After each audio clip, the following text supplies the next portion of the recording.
अण्णा एकूणच दोन्ही राष्ट्रवादी आज एकत्र येण्याची शक्यता आहे का आणि त्याविषयी औपचारिक घोषणा कधीपर्यंत होऊ शकते? दोन्ही राष्ट्रवादी येण्याची शक्यता आहे, पण हा निर्णय आदरणीय दादा घेणार आहेत आणि मला वाटतं थोड्याच वेळामध्ये हा निर्णय दादा जाहीर करतील.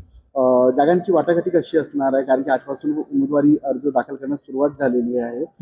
दोन्ही पक्षातील जे कार्यकर्ते ज्यांनी निवडणूक लढण्याच्या दृष्टिकोनातून तयारी केली असेल आणि एकमेकाला जर विश्वास वाटत असेल की हा कार्यकर्ता ह्या ठिकाणी निवडून येणार आहे, त्या दृष्टिकोनातून तसा तो समझोता केला जाईल.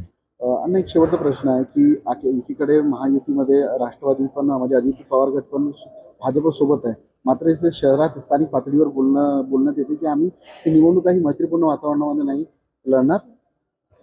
बघा, राज्यामध्ये गेल्या अनेक दिवसापासून महायुतीचं सरकार आहे.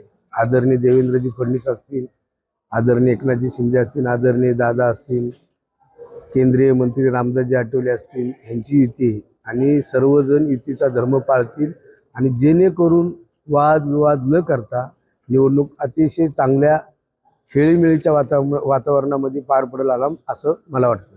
बीजेपीतले काही नेते असं दावा करतात की आम्ही मैत्रीपूर्ण नाही तर अगदी मातबर पद्धतीने निवडणूक. आता तो जे दावा करत असतील तो त्यांचा वैयक्तिक प्रश्न असणार आहे, पण माझा एक विश्वास आहे की गेल्या अनेक वर्षापासून पिंपरी चिंचवड शहराचा विकास हा दादाच्या नेतृत्वाखाली झालेला आहे आणि ही जनता ही जाणून आहे की आदरणीय दादांनी या शहराचा विकास केलेला आहे.